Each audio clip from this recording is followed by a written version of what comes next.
lundi au samedi de 8h à 9h sur votre radio Safir FM Dakar 96.6. La radio qui vous dit votre avenir, avec à la une de nos quotidiens nationaux, le point de vue de Mandela, et pour terminer en beauté, donner la parole à la diaspora sénégalaise. En partenariat avec votre site d'information générale khalimsn.com, vous aussi, vous pouvez y participer en direct en appelant le 88 628 04 14. Ok, Berigo Simbartal, pousse moudem, poussul moudem. Patach, c'est une émission Mandela Show. Non, quel du côté. Émission Amoul Fern. Émission Boulen Radio Safir FM 96.6 Dakar. Radio Boulé Wax ëllëg nu muy tëddee moo leen koy jagleel suba su jot si bu 8h jotee jàpp 9h ngeen ànd seeg seen jigéen Ndella Madior Diouf fas yéene ànd ak yéen jukki leen lu gën a fës si yéene kaay yi waxtaan ak yéen ci xew-xewu réew mi jeexale ko jox kàddu gi sénégalais yi nekk bitim réew lépp nag ci biir Mandela Show lay xewee lëkkale seeg seen site khalimsn.com yéen tamit bu ngeen si bëggee bokk woote leen si 88 628 04 14 cey Safir mooy bombu de.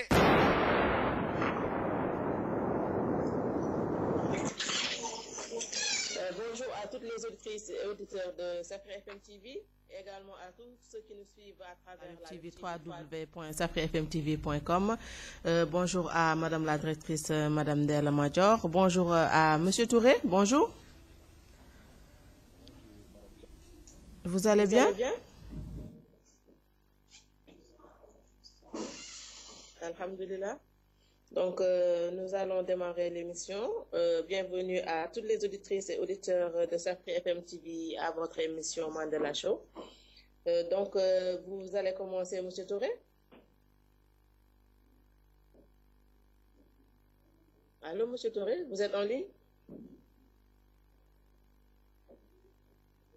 Voilà, donc, nous allons faire la revue de la presse de ce mardi 6 mai 2014, à la une de l'Observateur, Souleymane Ndiaye, ex-premier ministre, le pouvoir a changé Macky Sall. Je l'appelle mais il ne me répond pas. Local 2014, investiture, pourquoi le khalife de Touba a retouché sa liste. Les rôles de Macky et de Cheikh Bass Abdou Khadre. L'intégralité de la liste, Cheikh Sidi Mokhtar recycle Moustapha Yassine Gueye et maintient Madické Niang. Enlevé depuis vendredi, le petit MS 14 mois reste introuvable. Tous les marabouts consultés nous disent que celui qui a enlevé le bébé veut le sacrifier. Carnet rose, les secrets du mariage de Cathy Chimère. À la une du Soleil, évolution positive de l'épidémie de fièvre Ebola. Le Sénégal rouvre sa frontière avec la Guinée. Levé des couleurs au palais, le chef de l'État salue la nouvelle conscience citoyenne. Commerce mondial en 2013, l'Afrique pèse 3,2% des exportations et 3,3% des importations. Racisme dans les stades, la FIFA réagit sur l'affaire Pape Kouli Diop. Terrorisme au Nigeria, Boko Haram menace de vendre les 200 filles enlevées. Santé, la prévention fait reculer la rougeole, la rubéole et le choléra. Terrorisme au Nigeria, Boko Haram menace de vendre les 200 filles enlevées. À la une de Ouasport, annonce d'un recrutement monstre, Manchester United prépare une révolution. Robben et Fabregas, les priorités de Van Gaal. Racisme, Levante Atlético, FIFA et UEFA condamnent les cris de singe contre Kouli. Chelsea nul face à Norwich. Les supporters se retournent contre Dembaba. Ligue 1 orange, défaite à Kolda. Le bluff mystique qui a déstabilisé Pékin face au Casa Sport. Lutte, recours devant le CNG. Guigui débouté. La victoire de Zos confirmée. À la une de Grand Place, le mystique est passé par là. Pourquoi ces époux faibles devant leurs femmes? Thème de la semaine sur RFM. Cette animatrice de télé qui pervertit les filles. Élection locale à Rufisque. Les gros bonnets se réfugient sur les listes proportionnelles. C'est si foot et les aveugles jouent au foot. À la une de Direct Info, Wade en veut terriblement à Macky Sall. Jeudi, jour de déballage. Doudouka scelle l'unité avec Benoît Sambou. Après le 29 juin, Baldé sera notre consultant. Le député Babacar Diamé se révolte. Latif Coulibaly ne mérite pas le poste de mandataire. Souleymane Ndiaye rectifie Haïdar, il ne dit pas la vérité. Babacar Touré PS, Haïdar n'a pas sa place dans un gouvernement. Drame à Saint-Louis, Moussa Sow, 19 ans, poignardé par son ami. À la une de Libération, nouvelle révélation sur un autre compte de Singapour qui serait lié à Karim Wade. 112 milliards de francs CFA en jeu. La CICRI lance une commission rogatoire pour être édifié sur le rapport Ndao. Le dossier Tahibou Ndiaye s'emballe, les DG de 2 sociétés entendus. Foire aux produits périmés à la gare de Petersen, petit prix, gros dégâts. Allô? Oui, bonjour Madame la directrice. Nous allons poursuivre la revue de la presse. À la une de l'enquête, après son retour tonitruant au Sénégal, Maître Wade, les dessous d'un mutisme. Coincé contre bluff et pression maraboutique, quand Maître Amadou Sall enfonce des portes ouvertes. Accident à Dakar, 32 morts entre janvier et avril 2014. Les zones à risque, les victimes par tranche d'âge, une ardoise de 60 milliards de francs CFA par an. Une journée au tribunal au mur des lamentations des angoissés. En privé avec Alioune Kassé, mes 2 frères perdus en 1 an. À la une de Populaire, inculpé pour détention d'héroïne, l'ex-batteur du Super Diamono jugé demain. Les confessions de Lapa Diagne devant le procureur Wagunyai, un boutiquier accusé d'attouchement sur une fillette.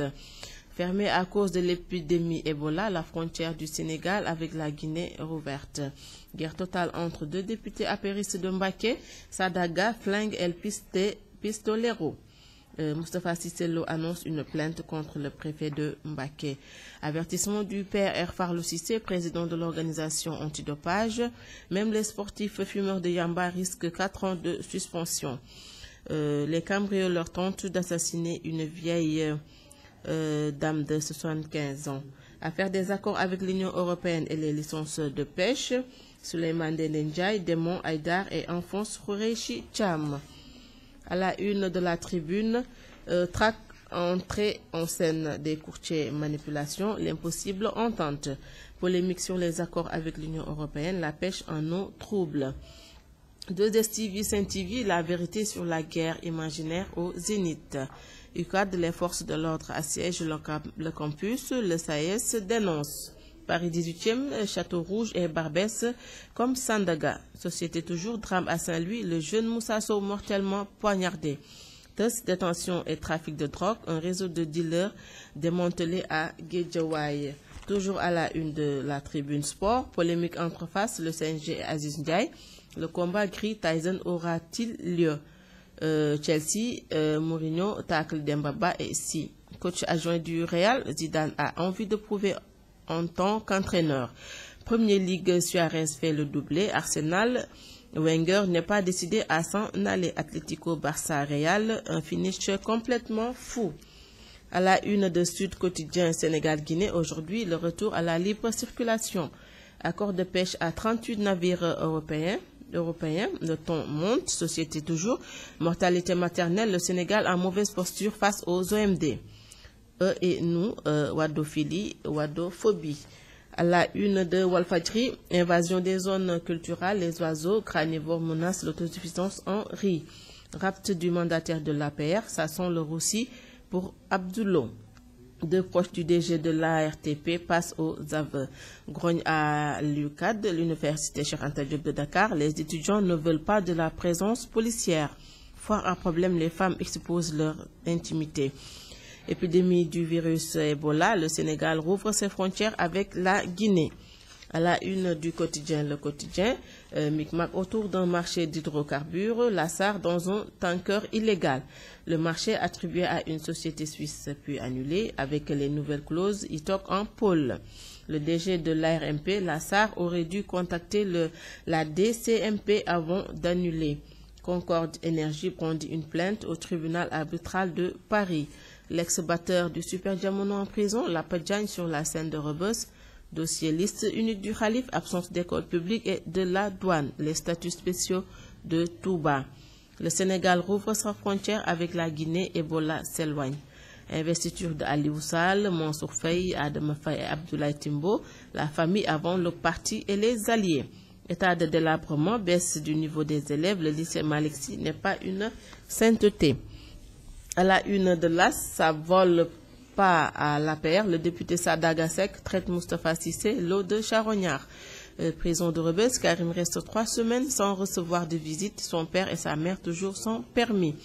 Situation politique à Podor, Assemblée nationale, Parti socialiste, Aïssata Tall sale toute griffe d'or. Ce qui s'est passé à Podor est l'image la plus nauséabonde de la politique. Beaucoup de mes camarades m'ont appelé pour s'offusquer, mais Tanor, lui, n'a pas téléphoné. C'est eux qui savent pourquoi ils me combattent, mais entre la coupe et la lièvre, il va y avoir un combat à mener. Benno Bokk Yaakaar n'est là que par raccommodage. En fait, Wade manquait au décor. La vérité sur l'affaire de l'héritage. À la une de Sunu Lamb, réunion hebdomadaire du CNG hier, les victoires de Zoss et prise de mer confirmées. Déchirure à la cuisse, 15 autres jours pour le Fassois. Tyson crie compromis. Tafa Gueye, il doit être à 100%. Ama Baldé prévient Malick Niang, je suis le bourreau des invaincus. À la une de Stade, le quotidien du sport, Bernard Lama, chances africaines au mondial, si les Ivoiriens mettent de côté leur ego. Moussa Sow, éliminatoire CAN 2015, qualifié pour faire taire nos détracteurs. Ligue 2, 13e et avant-dernière journée, Douane en Ligue 1, GFC à 3 points de la montée. Angleterre, neutralisé par Crystal Palace, Liverpool se rate, City sur la voie royale. Voilà la une de l'actualité de ce mardi 6 mai 2014. Bonjour Monsieur Touré. Allô Monsieur Touré.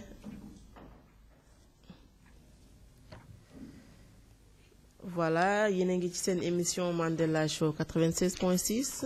ñu ngi nuyu mbokk auditrices ak auditeurs yi nga xam ne ñu ngi ñuy déglu ci Mandela Show muy émission boo xam ne dañuy waxtaan ci actualité bi allô Monsieur Touré allô waaw dafa mel que ni communication bi jàppandewul donc ma ko doon wax rek di fàttali auditrices ak auditeurs yi émission Mandela Show mën nañu woote participer parce que dañuy waxtaanu suba teel donc lépp li nga xam ne mu ngi ci actualité bi dinañ ci waxtaan ñi nga xam ne aussi bëgg nañ participer ñu participer donc tey actualité bi li ci gën a fës wax nañ ko muy accord de pêche à 38 navires européens ñu ne le ton monte ki ko xamle mooy Sud Quotidien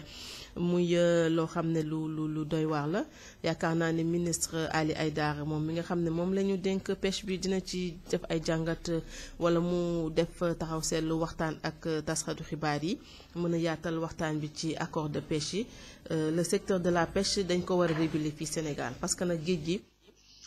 suñu moomeel la donc dañ ko war a réguler voilà dafa mel ni dégg-dégg bi xaw na leer voilà ñu continuer waxtaan bi ñu wax ci licence de pêche yi maa ngi ko doon wax léegi secteur bu am solo la géej gi at yi ñu génn def nañ ci jàngat bu am solo bi wane ne dañ ko bradé donc licence de pêche yi tax na jën yi nga xam ne moom lañ soxla réew mi amatuñ ko te yaakaar naa ne loolu su continuer pêche bi dina am ay problème parce que nag pêcheurs artisanaux yi nga xam ne ñoom ñoo nekk fii dañ leen war a dooleel jox leen ay jumtuwaay yoo xam ne dinañ mën a liggéey pêche bi mais également ñu wàññi exploitation bi nga xam ne waa bitim réew ñu ngi koy def fii ci réew mi donc loolu nekk na lu am solo loo xam ne ministre de la pêche ñu bëri ñu ngi def ay communiqué di wax ne licence de pêche yi nga xam ne mu ngi koy accordé du dëgg du yoon mais yaakaar naa ne moom tamit dafa war a def benn communication accès ko ci licence de pêche yi mu leeral askan wi ñi nga xam ne ñu ngi ñuy déglu wala ñi nga xam ne ñu ngi déglu askan wi ñu xam ne licence de pêche yi du loo xam ne rafetlu nañ ko donc suñu géej gi nañ ko téye bu rafet yaakaar naa ne loolu Ali Haïdar am na ci responsabilité bu mag te dina def communication en ce sens. Également la tribune mu def jàngat bu am solo ñëw ci diggante Macky Sall ak Abdoulaye Wade ñu bind ne l'impossible entente yaakaar naa ne loolu aussi waxtaan la boo xam ne askan wi ñu ngi ciy déglu Macky Sall mais également ñu ngi ciy déglu waa parti démocratique sénégalais ak le pape du soppi mi nga xam ne moom mooy Abdoulaye Wade seetlu nañ ne am na tekkaaral boo xam ne gis nañ ko fan yi également depuis 10 jours le président de la République Abdoulaye Wade mu ngi ci réew mi mais gisagul doomam loolu yoo aussi bind nañ ko ci journaux yi yaakaar naa ne silence bi nga xam ne waa PDS ak Abdoulaye Wade def nañ ko war nañ ci def jàngat bu am solo donc ñu ngi bàyyi li ci kanam raw li gët ñu xool fan la situation bi di avancé woo mais lépp rek li soxal réew mi la képp koo xam ne mu ngi ci opposition bi wala ñu ngi ci parti au pouvoir wala ñu ngi ci gouvernement bi wala askan wi nga xam ne ñoom ñooy ñuy seetaan wala ñoom ñooy déglu nan la réew mi di doxalee yaakaar naa ne li ñu war a yitteel mooy le développement du Sénégal mais pour que développement du Sénégal nag mën a am ay fondement dañ ko war a teg base bi dafa am solo citoyenneté responsable d'abord képp koo xam ne rek yaa ngi yeewoo fii ci Sénégal wala nga nekk ci diaspora bi war nga am responsabilité ci doxalinu réew mi ngay doxalin boo xam ne bu responsable la mais également ñu liggéey moo jot liggéey dafa war ci réew mi toogaay jeex na wax bu bari amatul solo déedéet dañoo war a takk liggéey su nguur gi di liggéey askan wi aussi nañ liggéey opposition bi ak gouvernement bi ñu waxtaan xool lan mooy avantage seen déggoo ci réew mi xiiroo ak ngaayoo amul solo donc nañ toog waxtaan xool lan moo xam ne moom mooy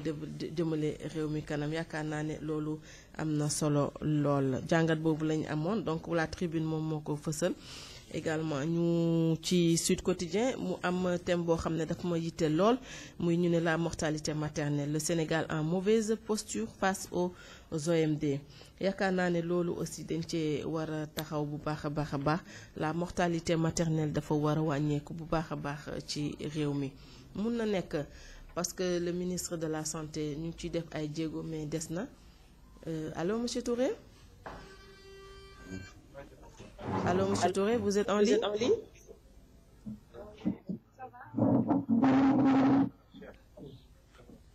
Allô, monsieur Touré?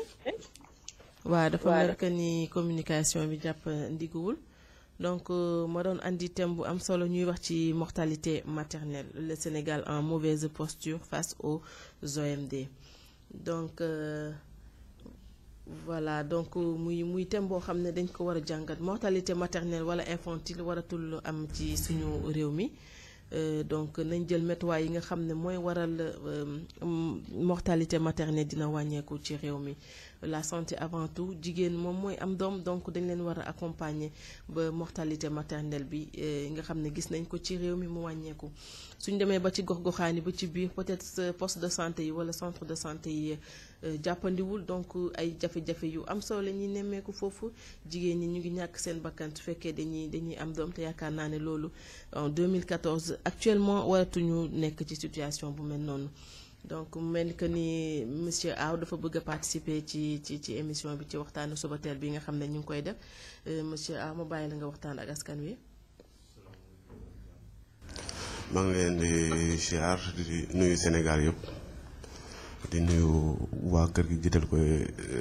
jiite ci borom kër gi muy Ndella Madior man nag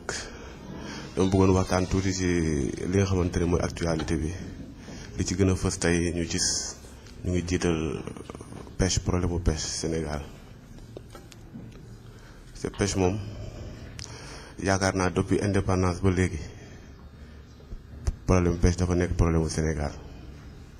parce que boo dee seet depuis Senghor ba tey Macky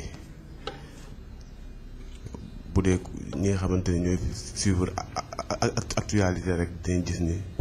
à chaque fois on parle de pêche dans ce pays te pourtant problème boobu mënoon na ñàkk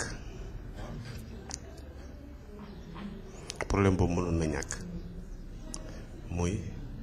on a suffisamment d'eau pour ñu mën a am problème pêche parce que Sénégal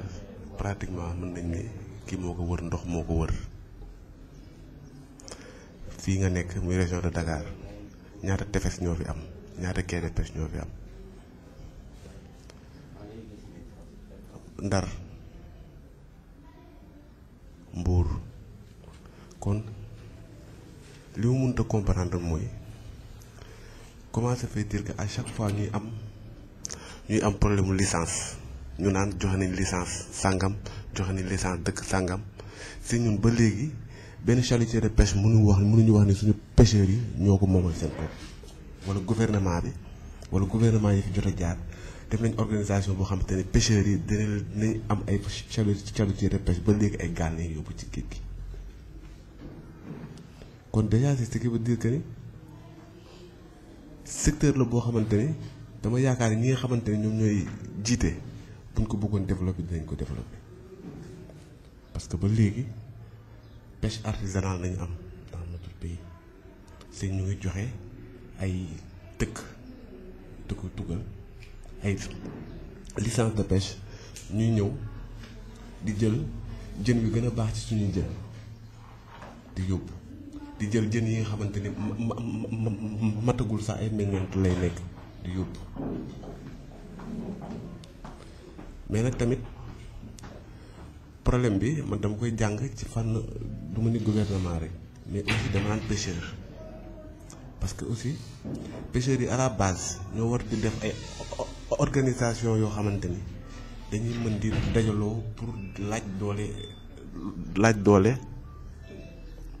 doole gouvernement pour gouvernement mën leen dooleel te tamit dama yaakaar ni gouvernement il est là pour nous faciliter les accès.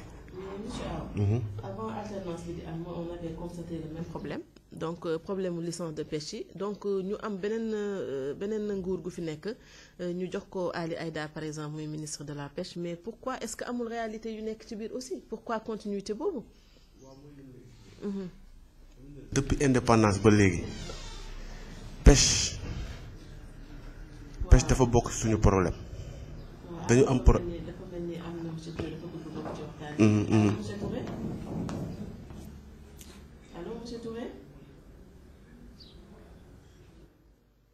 waaw oui vous m'entendez? On vous entend très bien. Allez-y monsieur Touré. ok merci oui maa ngi leen di nuyu auditeurs yi ak auditrices yëpp yuy déglu ainsi que cette équipe technique bi léegi man dama doon bëgg a wax ci affaire accord de pêche yooyu ce qui li monsieur Aw doon wax c'est une vérité crue parce que on ne peut pas comprendre que dans un pays bi nga xam ne mu mel ni comme le Sénégal avec tous les problèmes yi ñuy wax par rapport au chômage par rapport à l'oisiveté des jeunes que des accords de pêche soient donnés à des navires étrangers à des nations étrangères ñu ñëw foofu di ratisser tout le poisson qu'il y a sur la côte et le littoral ba pare di ko jël di ko yóbbu parce que bu nekkee Sénégal bëgg nañu dans une mesure am une lutte boo xam ne contre le chômage dañu war a def des mesures de protectionnisme par rapport aux licences de pêche xam nga un gouvernement boo xam ne mën nañu jël xaalis investir ko jënd ay bateaux même bu nekkee c'est des petits chalutiers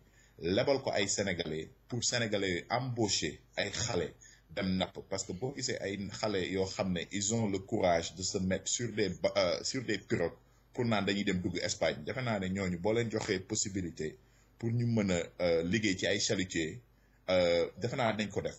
léegi nag les accords de pêche là mënul nekk avantage au Sénégal parce que c'est des accords yoo xam ne bu ñu koy signé ñun duñu ko fekkee ce n'est pas expliqué au niveau de l'Assemblée nationale dañuy dem dafay accord jël xaalis boo xam ne kenn mënu ko gis fenn ci biir réew mi te loolu c'est depuis toujours c'est pas une chose qui est neuve léegi nag dans le monde moderne dafa am lu ñuy wax la folie mooy ngay def la même chose kooku Einstein moo ko doon wax ngay def la même chose di ko defaat ba pare foo ne tu auras un résultat différent loolu mënul am on le fait depuis 54 ans ça ne marche pas on a un problème de chômage les pays yi nga xam ne ñoom la ñuy accorder suñu licence de pêche yi c'est des pays yoo xam ne ñu ci bëri dañuy exercer un protectionnisme ci seen géej gi la Suède ay Chine États-Unis ñoom ñëpp dañ leen di jox ay licence de pêche te pourtant ñoom chez eux dañuy fexe ba nga xam ne seen géej gi c'est protégé ba nga xam ne seen pêcheurs yi ils peuvent tirer leur épingle du jeu le problème bi nga xam ne tamit dafay am par rapport aux pêcheurs artisanaux loolu la parce que ils sont obligés d'aller di sori ci géej gi pour rek mën a am jën au risque de leur vie di dépenser xaalis bu bëri par rapport au prix de l'essence je pense léegi ba pare am na ci ñoo xam ne dañuy dem ba nga xam ne ils achètent le poisson à des navires yoo xam ne ils sont au large pour ñëwaat ci côte bi mën ko jaayaat mais un gouvernement qui est sérieux quant à essayer de donner du travail à sa jeunesse defe naa ne loolu du ko def parce que tamit am na benn affaire boo xam ne il faut ñu xam ko les richesses halieutiques yi ce n'est pas inépuisable donc loolu mooy suñu richesse ñun dañ ko war a protéger ba pare moo war a nekk la première source xam nga bi nga xam ne mooy indi xaalis au Sénégal ak première source d'emploi au Sénégal. am na code boo xam ne ça va de Saint-Louis jusqu'en Casamance mais même le problème qu'il y a en Casamance problème mu chômage la aussi parce que bu nekkee Casamance mën nañ fa defar benn genre pôle de développement axé sur la pêche teg fa ay usine de traitement mais affaire yooyu dina wàññi problème yu bëri xam nga ku am xëy doo tal nekk fii def affaire ay rébellion ak affaire caaxaan yooyu donc c'est une chose boo xam ne il faut ñu xool ko et puis les accords de pêche yi nga xam ne dañ koy signer il ne faut pas que ñuy continuer di ko jël en argent en liquidité parce que dañ koy jël en liquidité xaalis boobu kenn xam fu muy dugg il faut faire comme des pays yi nga xam ne bu ñuy def ay accords yu mel noonu da ngay le pays bi nga xam ne moo la war a fay on lui demande de construire quelque chose wala jox ñu matériel wala jox ñu dara loo xam ne mën nañ ci teg suñu loxo teg ci suñu bët mu jëriñ sénégalais yi waaye di def ay accords yoo xam ne xaalis bi c'est sûr que les gens qui signent ça duñ xaalis bi du sax dugaat Sénégal xam nga ça c'est de l'argent qui va être détourné ñun ñëpp xam nañu nu mu demee kenn doful xam nañ ne xaalis boobu ça ne va pas bénéficier le Sénégal ça va être détourné la plupart la majorité de cette somme sera détournée léegi bu ñu jëlee aussi tuuti naan dañ koy attribuer aux pêcheurs traditionnels artisanaux loolu mooy nga jël nit di ko jox jën au lieu nga jàngal ko nu muy nappee pour qu'il se pour mu am benn autosuffisance par rapport ak boppam te loolu la gaa ñi war a def benn mesure de protectionnisme def de telle sorte que le gouvernement finance un conglomérat wala benn flotte de navires yoo xam ne c'est des navires sénégalais ñu embaucher xale yi dem liggéey parce que loolu ce n'est pas sérieux qu'on ait un problème de chômage bu toll nii ba pare ñuy continuer di jaay ay navires de pêche à des pays étrangers donc man loolu laa bëggoon ajouter ci débat boobu quoi merci.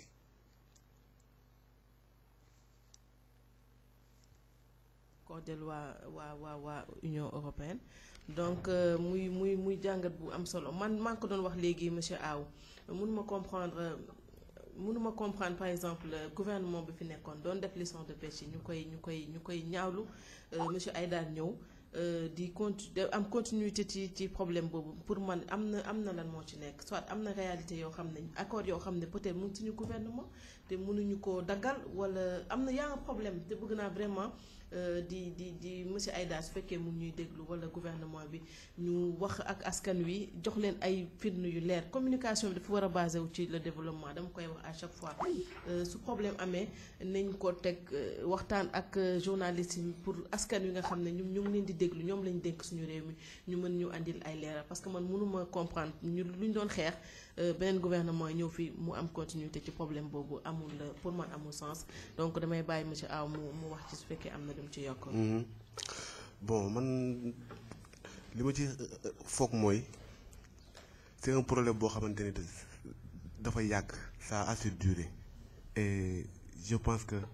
amul benn gouvernement bu fi jaar boo xamante ni ñeme na affronter problème boobu wala ñeme na ci dugg xuus ci trop. dafa mel ni dafa am comme li ngay wax loo xam ne daf ci lax am na réalité bu ci voilà am na lu ci nekk parce que boo dee seet aussi ñun suñu politiciens yi ñu ci bëri ci pêche na yi yëngu dañuy jaay ay produits halieutiques c'est Sénégal am na potentialité boo xamante ni en produit halieutique bu ñu ko développé woon rek comme Touré li mu wax léegi bu ñu ko développé woon rek mën na développé Sénégal loolu rek buñ ko suqali woon rek mën naa yor Sénégal parce que tefes yi bëri na fi ñu nekk géographiquement baax na léegi nag li nga xamante ne moo fi des fi mu ne nii mooy ñoom dañu war a woo pêcheur jël gouvernement teg jël ñi nga xamante ni ñoom la seen xel màcc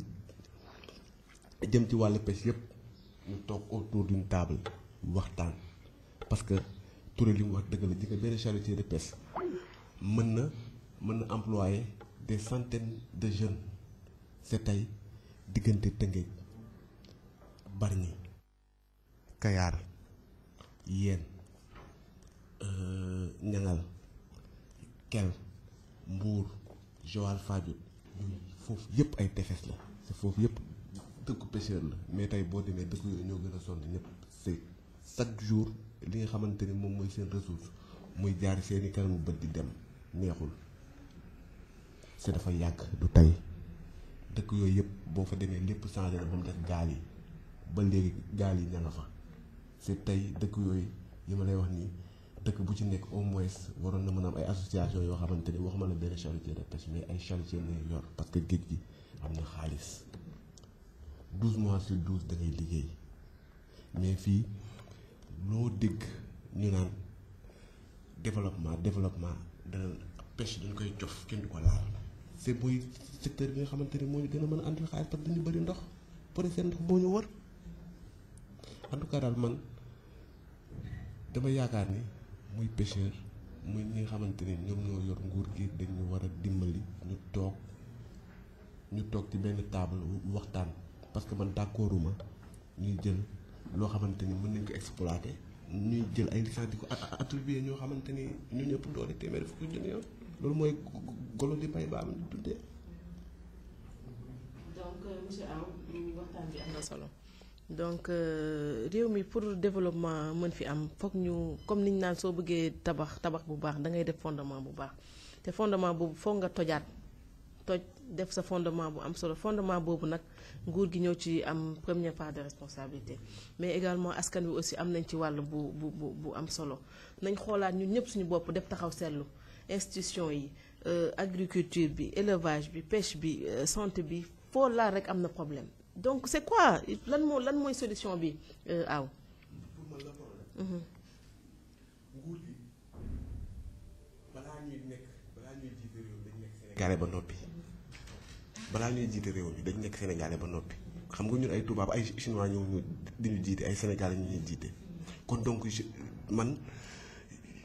je dirais que ni Sénégalais bi ci boppam moo war a defaraat conscience citoyenne am mu xam ni lii lu ñëpp bokk man benn élément laa ci waaye su ma ci jàppee c'est comme une machine c'est comme une voiture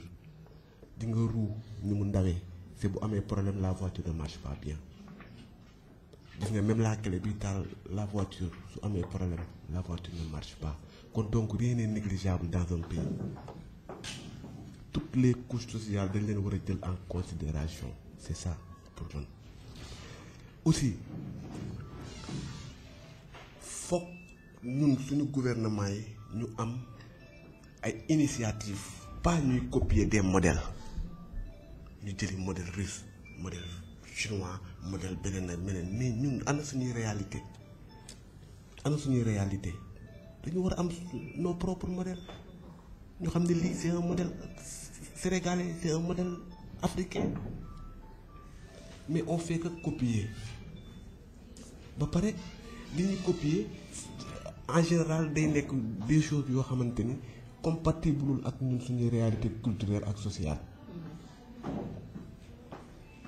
kon je pense que li jot pêche jot agriculture moo jot tourisme moo jot leneen ak leneen.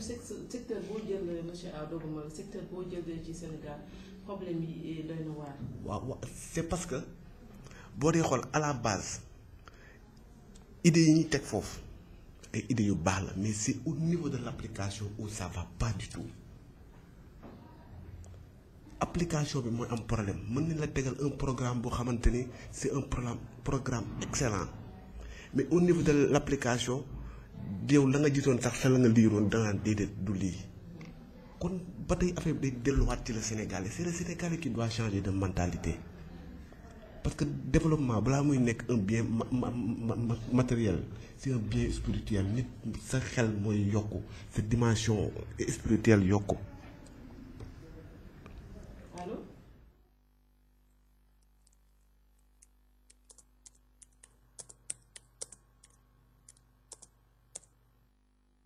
bi dafa xaw a yemaleegul donc ñu doon waxtaan bu am solo man ak monsieur Aw ci les fondements à court, moyen et long terme d'un développement social et d'une prospérité économique au Sénégal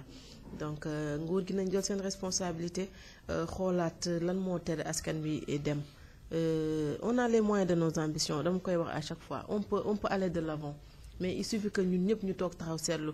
keroog par exemple bi monsieur Macky Sall président de la République son excellence recevoir xale yi foofu dama fa gis image yu le Sénégal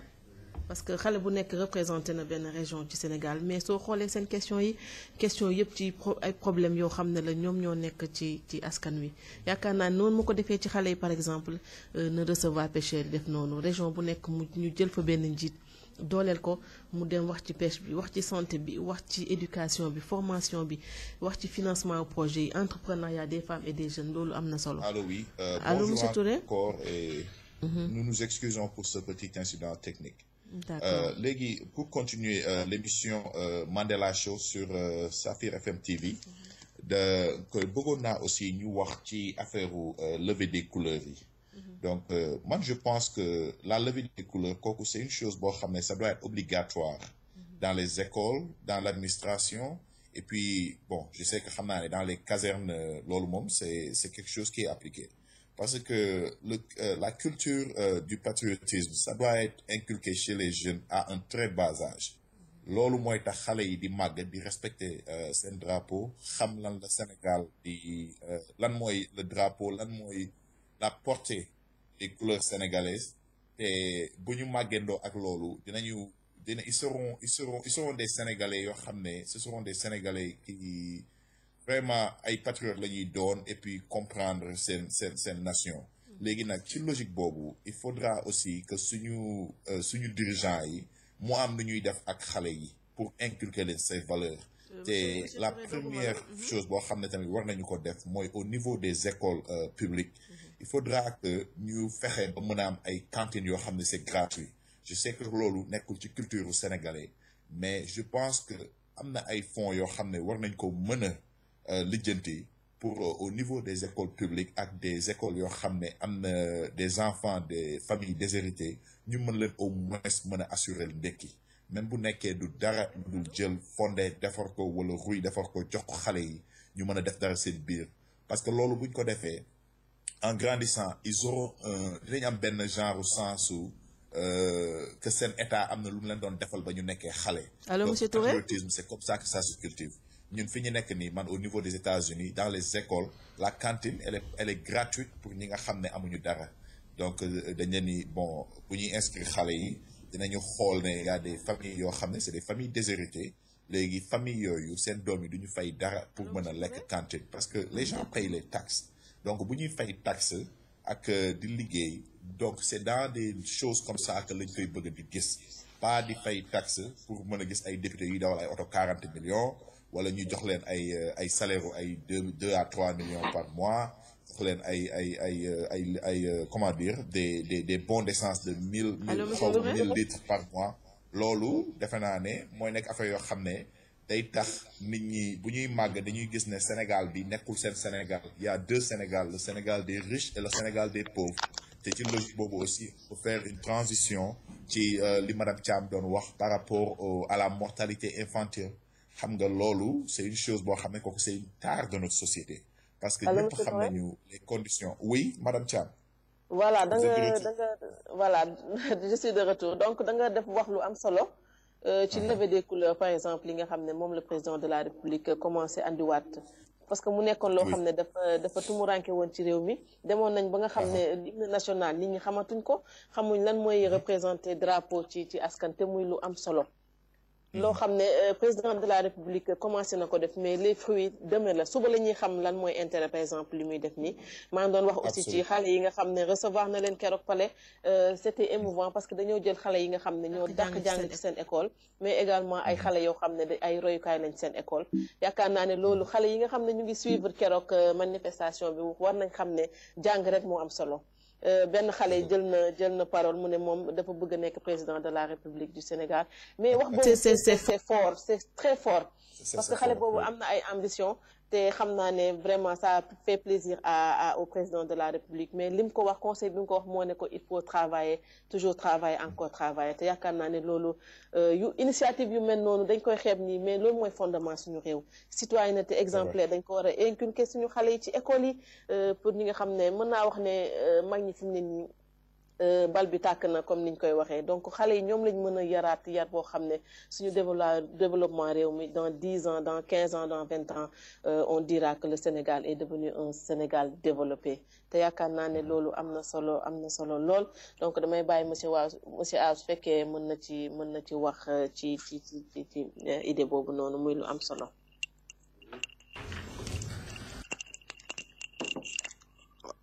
Allô, oui, monsieur Touré. Allô, monsieur Touré.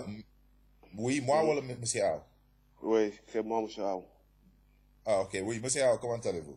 Oui, ça va bien. Bon, li nga xamante ne moom laa ci bëggoon dolli rek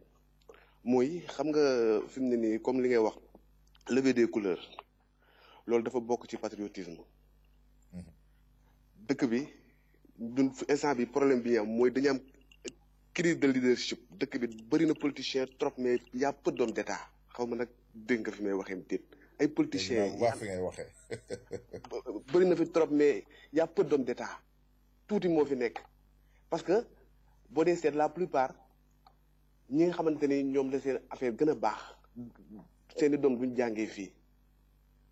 duñ fi defee wala buñ fi defee cycle primaire duñ fi defee cycle secondaire tugal nay jàngee bu ñu ñëwee kooku naka la ban patriotisme la mën a andi Sénégal lu mu mën a contribuer ci patriotisme sénégalais kon je dirais que xale yi ci boppam nañu war a suuxat ci bëgg seen réew mu ngi tàmbalee ci biir kër gi nga dëkk ngay suuxat xale bi mu bëgg famille bi mu nekk bëgg koñ bi mu nekk bëgg ville bi mu nekk bëgg quartier région bi mu nekk da ngay suuxat xale bi ci bëgg doomu aadama bëgg ñi nga xamante ni ñoom la nekkal bëgg ay waa kalaasam mais tey suñu problème yaakaar naa nee nañ ñu ngi jël 40% du budget di ko dugal ci éducation mais amul du man daal wax dëgg yàlla gisuma résultat bi parce que je vois des élèves yoo xamante ni ils sont en terminale mënuñu la sax defal 10 phrases yoo xamante ni yu jub la nga gis ñu ay étudiants yoo xam ne ñu ngi université mais mënuñu la defal dissertation boo xamante ni amul mënuñu la jox un développement boo xamante ni tegu na ci yoon. yow nga gis ñuy wax enseignants yi ak professeurs yi ñoom saa yu ñu xeexee rek baa ñu xuloo problème indemnité la c'est pourtant ñoom ñoo nekk les premiers patriotes parce que ñoom ñooy tàggat ñi nga xamante ni ñoom ñoo ñu war a remplacer ci ëllëg parce que ku xam gouvernement ku nekk ku xam institution ku nekk xam ni loo xamante ni la tool la boo xam da ngay ñëw bay sa waar de temps sangam à temps sangam nga dem keneen ñëw bay sa waar léegi nag ñun bu ñu bayal suñu waar bu baax est-ce que ñuy ñëw suñu ginnaaw ñoom est-ce que ñooñu dinañ bay seen waar bu baax est-ce que duñ dem sa ba tool bi commencé yàqu c'est je pense que man ci stade boobu moom la Sénégal nekk tool bi ci boppam moo commencé yàqu parce que suñu problème instant bii nii nit ñi dañu xiif problème lekk nañu am ak problème yi yar nit ku xiif du neex a yar nit ku xiif du neex a yar je pense que daal gouvernement bi li leen di invité mooy ñu fexe defar éducation ak fexe industrie alimentaire bi mu dox dëkk bi pêche ngi fi agriculture mu ngi fi yëpp yu bëri ngi fi loo xamante ni ñun buñ ko développé li fii rek suñu bopp Sénégal dinañ mën a am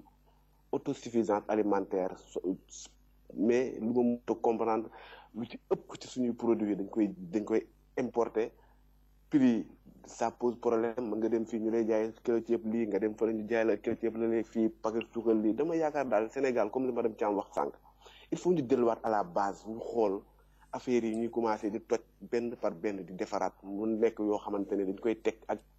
loo xamante ni dootul gaawati deñ sinon bu dul loolu dinañ dem ba li ñu dese as néew dañ koy ñàkk parce que moom wax dëgg yàlla dëkk kenn xamatul fu muy taxaw. mu mel que ni monsieur Aw wax na lu am solo monsieur Touré donc dañ lay bàyyi xam mel ni waxtu bi xoj nañu dañ lay bàyyi nga tàggatoo tuuti xam naa ñu jox la dig daje suba ba à la même heure ci émission Mandela Show donc dañ lay bàyyi nga tàggatoo ak ñi nga xam ne ñu ñuy déglu fii ci Safir FM TV. Oui, Madame Thiam, maa ngi lay remercier di remercier toute l'équipe de Safir FM TV ak ainsi que monsieur Aw ak auditeurs yi ak auditrices yëpp. Je leur souhaite une bonne journée yàlla na leen yàlla sutural ñëpp et que demain inchallah xam naa on aura un meilleur une meilleure émission quoi inchallah. dëgg la ok bonne journée ah. merci ñu ngi remercier bu baax ñu ngi nekkoon en direct ak monsieur Touré depuis les États-Unis ñu doon def waxtaan bu am solo tey ñëwoon nañ ci licence de pêche yi nga xam ne moom mooy problème bi nga xam ne moom la journaux yi xëyee tey mais également wax nañ ci li nga xam ne mooy levée des couleurs muy patriotisme ak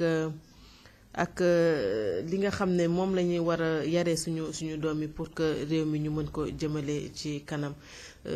pour réussir le développement au Sénégal qu'est-ce qu'il faut loolu question boobu la ñëpp war a posé wu muy population mais également muy autorités yi nga xam ne ñoom ñoo jiite suñu réew quelle stratégie pour le développement du Sénégal question boobu nañ ko posé wu